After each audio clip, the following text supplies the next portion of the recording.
গত ১৯ মে এক হৃদয় বিদারক হেলিকপ্টার দুর্ঘটনায় ইরানের প্রেসিডেন্ট ইব্রাহিম রাইসির মৃত্যুর পর অন্যরকম এক ইরানকে দেখছে বিশ্ববাসী। সদ্য প্রয়াত রাইসি এখন ইরানে অনেক বেশি জনপ্রিয়, কিন্তু তেহরানের সিংহাসন হচ্ছে একটি জ্বলন্ত উনুন। তাই দেশটির নির্বাহের স্থান কোনোভাবেই বেশি দিন খালি রাখা যাবে না। রাইসির মৃত্যুর কয়েক ঘন্টার মধ্যেই ইরানের চতুর্দশ প্রেসিডেন্ট নির্বাচনের তারিখ ঘোষণা করে দেশটি। প্রেসিডেন্ট পদ পূরণ করতেই আগামী ২৮ জুন দেশটিতে অনুষ্ঠিত হতে যাচ্ছে প্রেসিডেন্ট নির্বাচন। এতে লড়তে মনোনয়ন ফর্ম তুলেছেন জোহরা ইলাহিয়ান। ইরানের সর্বোচ্চ নীতি নির্ধারণী অভিভাবক পরিষদ অনুমতি দিলে তিনিই হতে যাচ্ছেন ইরানের প্রেসিডেন্ট নির্বাচনে লড়তে যাওয়া প্রথম নারী। তবে কি বিশ্ব ইরানের ইতিহাসের প্রথম নারী প্রেসিডেন্টকে দেখতে যাচ্ছে? ইরানি সংবাদ মাধ্যম ইরান ইন্টারন্যাশনালের এক প্রতিবেদনে বলা হয়েছে, জোহরা ইলাহিয়ান ২ জুন রবিবার তাঁর মনোনয়ন ফর্ম তোলেন। ৫৭ বছর বয়সী এই নারী ইরানের সাবেক আইন প্রণেতা এবং পেশায় চিকিৎসক। তিনি ইরানের পার্লামেন্টের সদস্য ছিলেন। এ সময় তিনি পার্লামেন্টের জাতীয় নিরাপত্তা ও পররাষ্ট্র নীতি বিষয়ক কমিটির সদস্য ছিলেন। এর আগে যেহেতু তিনি ২ বার পার্লামেন্টের সদস্য নির্বাচিত হয়েছিলেন, সেহেতু পার্লামেন্টের পথঘাট খুব ভালো করেই চেনা জানা আছে তার। ২ বার ইরানের পার্লামেন্ট সদস্য নির্বাচিত হওয়া এই নারী রাজনীতিবিদও কট্টরপন্থী ঘরানার।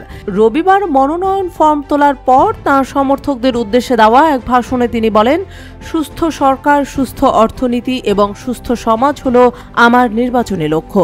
এ সময় তিনি দুর্নীতির বিরুদ্ধেও লড়াইয়ের ঘোষণাও দেন। অন্য কট্টরপন্থীদের মতো ইলাহিয়ান বাধ্যতামূলকভাবে হিজাবের নিয়ম সমর্থন করেন। গত মার্চ মাসে কানাডা নারী জীবন ও স্বাধীনতা আন্দোলনে জড়িত বিক্ষোভকারীদের মৃত্যুদণ্ড অনুমোদনের জন্য তার বিরুদ্ধে নিষেধাজ্ঞা আরোপ করে। বাধ্যতামূলক হিজাব অমান্যকারী নারীদের বিরুদ্ধে সরকারের কঠোর নীতি ও পদক্ষেপ গ্রহণের পর মাত্র কয়েক মাসই পরই ইলাহিয়ান তার প্রার্থিতা ঘোষণা করলেন। উল্লেখ্য যে সাবেক প্রেসিডেন্ট সহ কয়েকজন আইন প্রণেতা ২৮ জুনের নির্বাচনে দাঁড়ানোর জন্য মনোনয়নপত্র জমা দিয়েছেন। তবে তাদের ভাগ্য ঝুলে আছে গার্ডিয়ান কাউন্সিলের হাতে। এই কাউন্সিলের অনুমোদন না পেলে নির্বাচনে প্রতিদ্বন্দ্বিতা করতে পারবেন না কোনো প্রার্থী। জনপ্রিয় সাবেক প্রেসিডেন্ট থেকে শুরু করে পার্লামেন্টের স্পিকার সবাই বসতে চান রাইসির আসনে। এবার সেই তালিকায় যুক্ত হলেন সাবেক এই নারী আইন প্রণেতা জোহরা ইলাহিয়ান। গার্ডিয়ান কাউন্সিলের অনুমোদন পেলে তিনিই হবেন ইরানের প্রথম নারী যিনি প্রেসিডেন্ট পদে প্রতিদ্বন্দ্বিতা করতে পারবেন। তবে সেটা বাস্তবে কতটুকু ফলবে সেটা সময়ই বলে দেবে। এদিকে আসন্ন নির্বাচনে লড়তে নিজের প্রার্থিতার জন্য রেজিস্ট্রেশন ফর্ম পূরণ করেছেন সাবেক প্রেসিডেন্ট মাহমুদ আহমাদিনেজাদও। ইরানের রাষ্ট্রীয় একটি টেলিভিশন চ্যানেলে সম্প্রচারে দেখা গেছে, রাজধানী তেহরানে অবস্থিত ইরানের স্বরাষ্ট্র মন্ত্রণালয়ে প্রেসিডেন্ট প্রার্থী হিসেবে নিজের ফর্ম পূরণ করেছেন আহমাদিনেজাদও।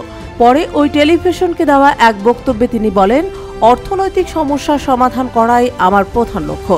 এছাড়া মধ্যপ্রাচ্যের শক্তিশালী দেশ ইরানের প্রেসিডেন্ট নির্বাচনে আরও কয়েকজন কট্টরপন্থী নেতা মনোনয়নপত্র কিনেছেন। তাদের মধ্যে রয়েছেন তেহরানের মেয়র আলী রেজা জাকানি, সংস্কারবাদী আইন প্রণেতা এবং সাবেক প্রথম ডেপুটি স্পিকার মাসুদ পেজেশকিয়ান এবং সর্বোচ্চ নেতার অফিসের একজন সদস্য ভাহিদ হাগানিয়ানও প্রেসিডেন্ট হতে চান।